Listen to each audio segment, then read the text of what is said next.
David Dobrik. If you don't know me, that's because new YouTuber, new fresh video. Mom, I love you. What makes a YouTuber truly dangerous? Clicks, clout, or their complete lack of boundaries? For David Dobrik, the answer is all of the above. At first glance, he seemed like the golden boy of YouTube, a charismatic leader with an infectious laugh, a squad of loyal friends, and a knack for creating binge-worthy content.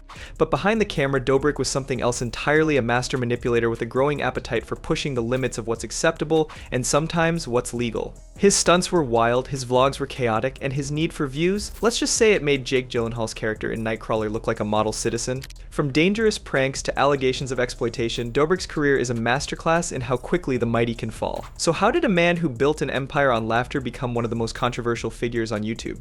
Let's dive into the insane story of David Dobrik, the original YouTube psycho. Got it. I'll start with the rise of David Dobrik from Vine star to YouTube king and transition into the dark side of vlogging, pushing boundaries for views.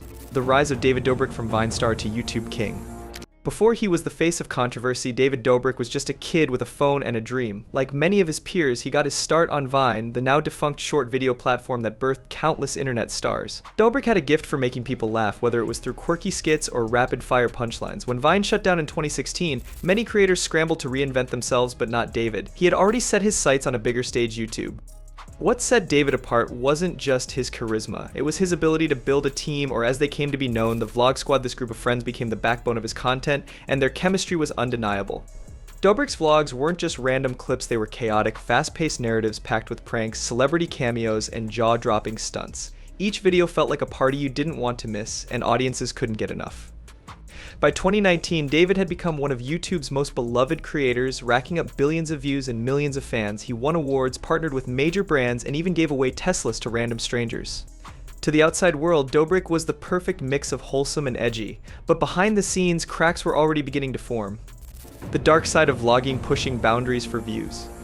The thing about chasing views is that it's never enough. What starts as harmless fun quickly becomes a race to outdo yourself, and for Dobrik, there seemed to be no line he wasn't willing to cross. As his audience grew, so did the stakes of his content. Pranks got meaner, stunts got riskier, and the people around him? Well, let's just say they often found themselves paying the price for Dobrik's ambition. Take Jeff Wittek, for example, a member of the Vlog Squad who became the unwitting star of one of David's most infamous stunts. In 2020, Dobrik decided it would be a good idea to rent a construction crane, attach his friends to a rope, and swing them around like a human carnival ride. At first, it was all laughs, but then it was Jeff's turn. David, who had no experience operating heavy machinery, got behind the controls. He spun the crane too fast, and Jeff slammed into the metal arm with horrifying force. The injuries were devastating: a shattered skull, a nearly lost eye, and a long road to recovery. For a while, the incident was downplayed as a freak accident, but as details emerged, the narrative shifted. Jeff later revealed that David pressured him into participating, ignored safety concerns, and then refused to help with the mounting medical bills. Fans who once adored Dobrik began to see him in a new light as someone who valued views over his friends' well-being. The Seth controversy: when pranks go too far. If the crane incident was physical harm, Dobrik's treatment of Seth Francois was psychological. Seth, another Vlog Squad member, was often the target of David's pranks.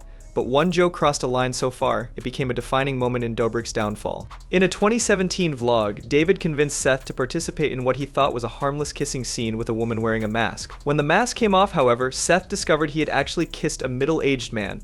The prank might seem juvenile at first glance, but for Seth, it was far more damaging. Seth came from a conservative community where the stigma surrounding such an act was significant. He had expressed concerns to Dobrik about how these jokes could affect him, but David didn't just ignore those concerns, he doubled down. Years later, Dobrik admitted on a podcast that it was his favorite prank ever because of how much backlash Seth would face in his neighborhood. The fallout was brutal.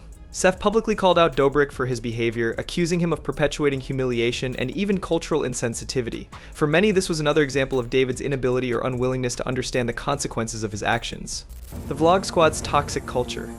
As more former Vlog Squad members spoke out, a pattern began to emerge. The group dynamic that once seemed so fun and carefree was revealed to be toxic and exploitative. Dobrik was the leader, and what he said went even if it made others uncomfortable. One recurring issue was David's treatment of his friend Jonah, who often found himself the butt of cruel jokes about his weight. In video after video, Jonah's discomfort was evident, but Dobrik brushed it off as part of the comedy. When Jonah finally spoke up, Dobrik's response was chilling: if you can't take the jokes, you're out of the group. Then there was Trisha Paytas, who dated another Vlog Squad member and frequently appeared in the vlogs. Trisha accused Dobrik of filming intimate arguments without her consent and even capturing footage of her in the shower. Her protests were ignored and the footage was uploaded anyway. The more people looked, the more disturbing patterns they found. Dobrik's vlogs weren't just about fun and games, they were about power, control, and a complete disregard for boundaries. The Dom scandal when silence speaks volumes. If David Dobrik's content blurred ethical lines, the allegations against Dominika Ziglaidis, better known as Dirty Dom, obliterated them entirely.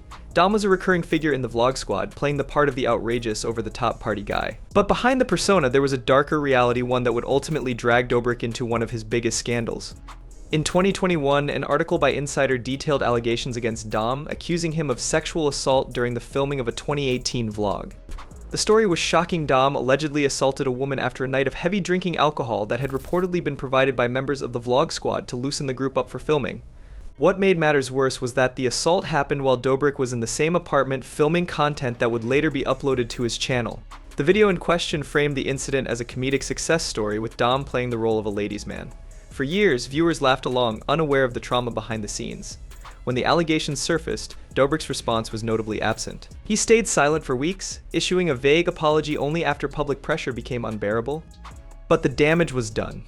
Fans and sponsors alike couldn't ignore the fact that Dobrik had not only enabled Dom's behavior but had also profited from it. Brands like SeatGeek and Dollar Shave Club pulled their sponsorships, and Dobrik's once golden reputation began to crumble. The apology videos: too little, too late. In the age of internet scandals, there's a playbook for damage control: deny, apologize, and hope everyone moves on. Dobrik tried to follow that playbook, but his efforts fell flat. His first apology video, posted on his secondary channel Views, was a masterclass in deflection. Clocking in at just under 3 minutes, it felt rushed and insincere, with David focusing more on distancing himself from Dom than addressing his own role in the situation. The backlash was swift. Critics called out the video for being a non-apology, accusing Dobrik of caring more about his brand than the victims. As the criticism mounted, Dobrik tried again, releasing a second, more somber video. This time he acknowledged his mistakes and promised to do better, but by then many felt it was too late. What struck viewers most was the timing. Both apologies came only after major sponsors had dropped Dobrik and his subscriber count began to plummet. To many, it seemed like he was more concerned about his wallet than genuine accountability. The fallout from Golden Boy to Pariah. The fallout from the scandals was catastrophic. In the span of a few months, David Dobrik went from being one of YouTube's most celebrated creators to a cautionary tale about the dangers of unchecked power and fame. His main channel, once a hub of viral content, became eerily quiet. The vlog squad, once inseparable, began to disband, with former members distancing themselves from Dobrik and his brand. Perhaps the most telling sign of Dobrik's fall from grace was the dismantling of his empire. Sponsors, the lifeblood of any influencer's career, fled in droves. Dobrik stepped down from the board of Dispo, the photo-sharing app he co-founded, as investors recoiled from the growing controversy. Even his fans, who had stuck by him through previous missteps, began to question their loyalty. Online forums and comment sections were flooded with discussions about Dobrik's behavior, with many expressing disappointment in a creator they once idolized. For Dobrik, the road to redemption seemed all but closed, but in true internet fashion, some fans held out hope for a comeback, arguing that everyone deserves a second chance. Whether Dobrik will get one or deserves one is a question that continues to divide audiences. David's attempt at a comeback: can YouTube's Golden Boy shine again? After the storm subsided, or at least quieted down, David Dobrik began plotting his return. It was no surprise someone as ambitious and resourceful as Dobrik wasn't going to fade away quietly, but the big question was, could he rebuild the empire he once had, or was his reputation too far gone? Dobrik started small. Instead of rushing back to his old high-energy vlogs, he leaned into more subdued content. He began posting sporadic updates, carefully curated to show a more humble and reflective side of himself. His return wasn't just about content, it was about image rehabilitation. Every post, every appearance felt designed to say, "I've changed." Part of his comeback strategy included charity efforts and positive PR. He donated to various causes, gave away cars again, and leaned heavily into his love for surprising fans. The goal was clear: remind people of the David Dobrik they had fallen in love with, the fun-loving prankster with a heart of gold. But the internet, as always, remained divided. While some fans were eager to welcome him back, others weren't so quick to forgive. Critics pointed out that many of Dobrik's moves felt calculated, as though he was ticking boxes on a checklist of public redemption. His biggest hurdle, however, wasn't just winning back fans, it was convincing brands and sponsors to take a chance on him again.